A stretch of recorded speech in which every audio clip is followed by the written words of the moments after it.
Welcome to this week's Awaken Motherhood broadcast, where we're going to be covering another taboo topic of motherhood. And this one is juicy.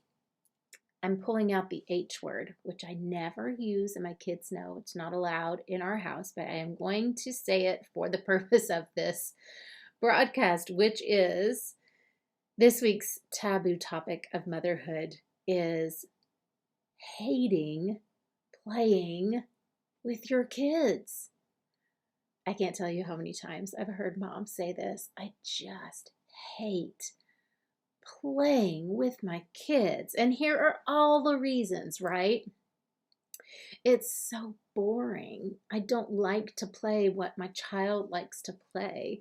Or oh, it makes me so anxious. It's so anxiety provoking to get down on the floor or to play imagination games or to build something or whatever. It doesn't really matter what it is. It might create a lot of anxiety.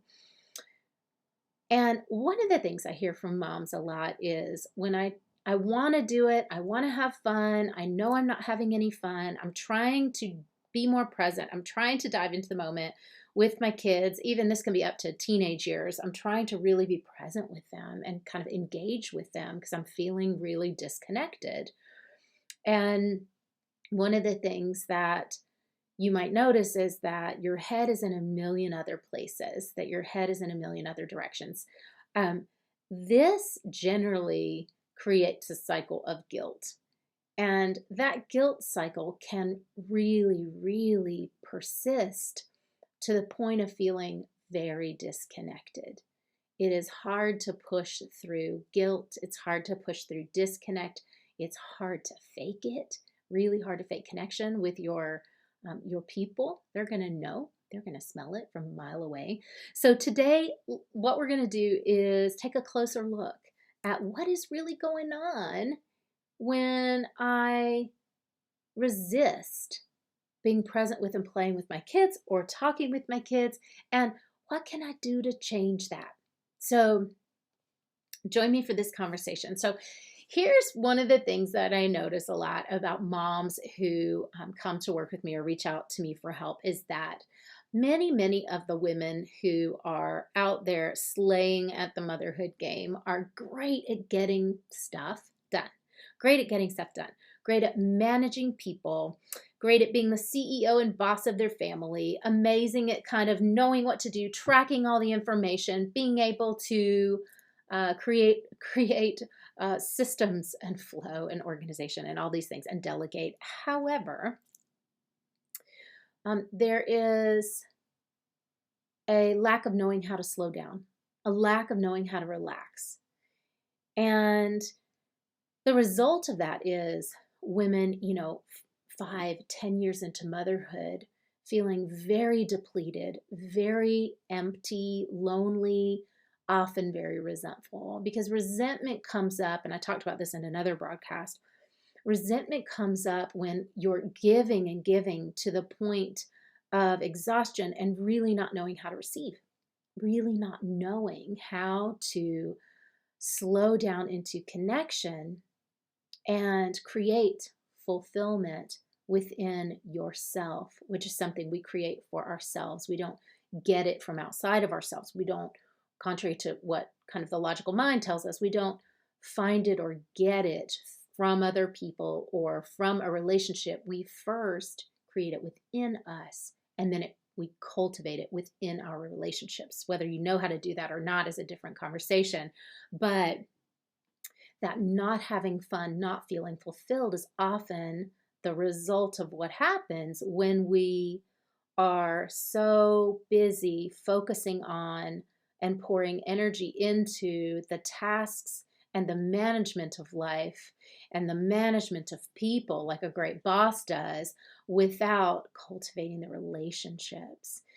And so, while I know it may be painful to look at this, I'm bringing it up because the moms who I work with who feel most empty, most depleted, most kind of heartbroken and sad, regretting years that have gone by where they didn't pay attention to this inner voice that was saying, I want to have more fun. I want to feel more connected. I want to feel more engaged with my child.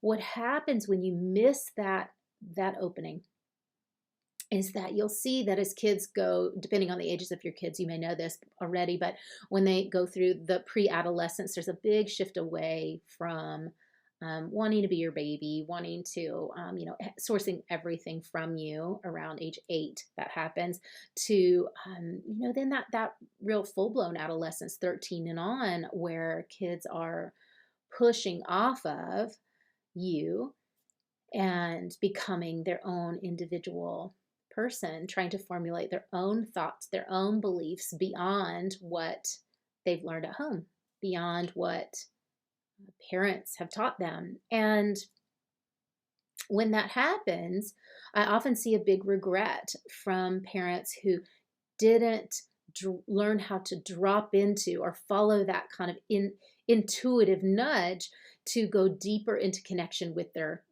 children while they were younger. And then we're talking a whole new set of worries about, will my child come to me and share with me when they're in trouble? Will they tell me when they've met someone who they love? Will they want to hang out with me? Or will it be more like my relationship with my parents or a parent, where I just couldn't wait to kind of get out of there? And so that world of regret is, of course, causes a lot of grief. It causes a big drain on your energy. And if you're listening and you're a mom who has kids beyond the ages of toddler, you can probably quite easily imagine how heartbreaking it would be if your child chose to steer away from you, or to not share, to not be vulnerable with you, especially when they needed it as they grow in independence. So let's break it down a little bit.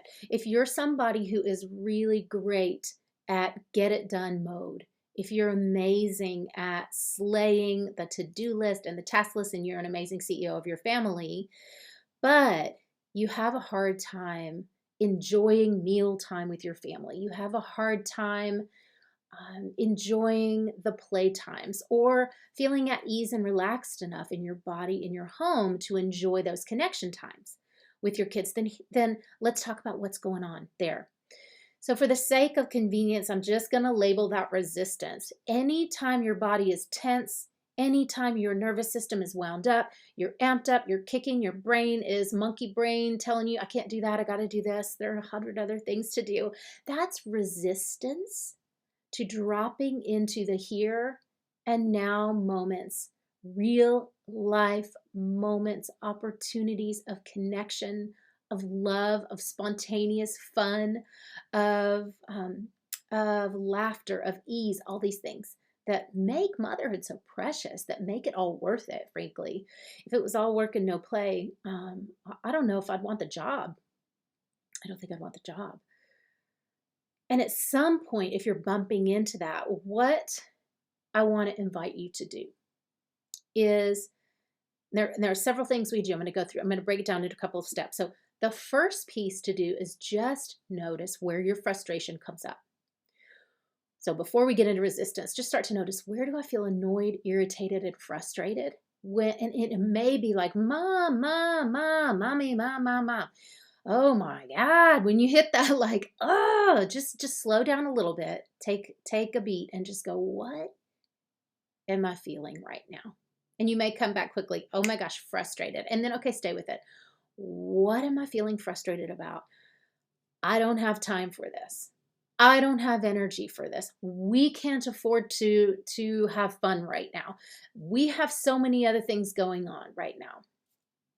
I've heard this a lot from people who were hands-on parenting through the pandemic, that when the world shut down for those, especially those initial first few months, that when we were really locked down, that sports stopped and school was brought home and parents' work was brought in the home. And that, while that was not without incredible stress and and increased anxiety as parents tried to incorporate into their full-time jobs hands-on parenting, especially with young kids, hands-on schooling on top of full-time work. I mean, that was as crazy gets. But what I have heard a lot of people say, women who came to work with me say, wow, that was such a gift. And I really experienced this in my own life too. It was such a gift to have time slow down so that I had to hit a reset button and choose what was most important to me, where I could flow my energy, what was my optimal amount of working versus connection time per day. I had to figure it out, how to take alone time, even when everybody else was home. And so a lot got highlighted for us during that time. And now that we're kind of back to activities have picked up and life has gone on and we have integrated back into somewhat of a transitional norm. And when we are noticing that the pace of life has picked up and we have also begun to match that, then we can notice we probably have a problem. That some part of you may have gotten out of sync with what your true nature knows is right for you, what your true nature craves, what your temperament or your level of sensitivity or your level of right stimuli is for you. If you're not honoring that, then you're going to feel a big imbalance. And this is where overwhelm starts to build. This is where anxiety builds. This is where we start to feel a lot of resistance to being present right here, right now with what is. So let's talk about what you can do. So when you feel that resistance to slowing down, resistance to listening, resistance to dropping into your body, and that may show up as increased anxiety, rapid heartbeat, tingling in your forearms, in your hands, numbness, dizziness. I've seen all these things with all my clients.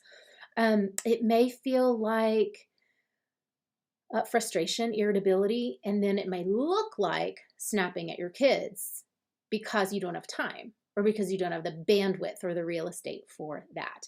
And so, and this happens a lot. Like a lot of my clients will say, I don't even know why I'm getting so frustrated. I love my kids. I want to connect with them. I love my work. I feel so productive. I love getting stuff done. And I really want to spend that quality time with my family too. And yet, it's like there's an engine that you can't quite turn off. And this is an engine in your nervous system. It's in your brain. It's monkey mind. It's irritation. It's resentment. It's looking outside of you for solutions to what you feel inside. And that kind of resistance will become a wedge between you and the people you really do love the most in the world.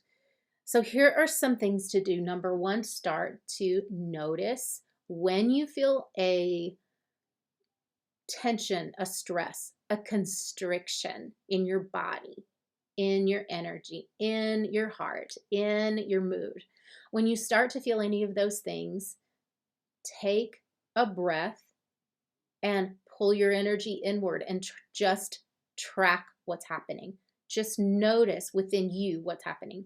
So we're talking about slowing down. And this is what I teach my clients in our work together. And there's a whole roadmap for this. I'm giving you some very general points just to start with. But when you start to slow down and notice what's happening in you, which most people are really crap at. So it does take a whole lot of practice and usually a lot of support and reflection. But if you're doing this on your own, you can just start with tuning into what is the sense in my body. Where is my breath? Is it outside of my body? Where are my thoughts? Are they outside of my body? Where's my energy? Is it stretched, a mile in every direction? Is it actually in my kids? Or am I feeling my own direction? Am I feeling my own movement of energy? Am I feeling my own mood? Or am I just focused on it's not working, we're not getting it done? Like, what are the stories I'm telling myself? What is my resistance to just being here now? What am I afraid is going to happen? Those are all really powerful questions you can ask yourself starting right now to begin to get to know yourself better, to begin to prepare for being more connected. So a lot of people I know, I mean, this is nothing new, no new news. This is not the first time you've heard someone say, like, find your breathing, find your breath, find your feet, feel your butt, like all these things we can do. And a lot of people who reach out to me for help say, I've done all the things and those aren't working. So I get it. And I'm really careful not to hand out Band-Aid advice, because I know that that does not solve bigger problems.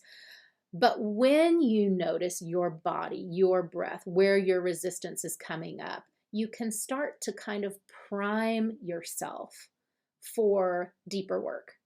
And that can be really, really fruitful. So I invite you to start doing these things right now. I want you to notice, where is my resistance? What does the voice of my resistance sound like? What's the energy of it feel like? And start tuning into, what is the cost of me buying into this resistance and staying in it? What am I missing out on? What's the cost? So what am I missing out on in terms of connection? What am I missing out on in terms of joy? What am I missing out on in terms of spontaneous fun, laughter, or deeper trust with the people I love most in the world? And I want you to start there. Got it? Okay. So I hope this conversation has been helpful for you today, and I'd love to hear what comes out of it for you. You can join me in my community over on Facebook called Overwhelm Solution for Moms, and let us know what you think of this broadcast. You can also join for future videos and conversations happening over there. If you are at a point where you would like more and you want to learn more, then I highly encourage you to watch my free masterclass, which is called 5 Steps to Break Free from Anxiety and Overwhelm in Motherhood. If you want to learn what my clients are doing, the exact steps that they have taken to rewire from overwhelm to ease in motherhood, then that's a great place to start. Thank you so much for joining today, and I look forward to seeing you again in the future.